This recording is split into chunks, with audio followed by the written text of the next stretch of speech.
Hi guys, today we will talk about how to turn off answer highlights to for people you follow on your Quora app. We're going to figure out this solution on how you can do that on your Quora app. So all you have to do, just go up here, you click here on this picture here on app, then it's going to show for you window like this, and you just go down here, you click here on settings, and it's going to take you here to settings window, just waiting to show for you like this.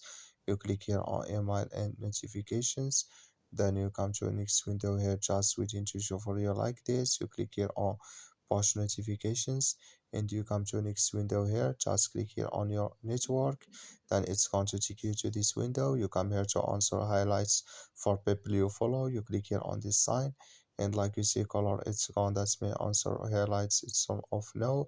I wish you know you I get it. That's all. Thank you for your watching. Don't forget to support us by like and subscribe.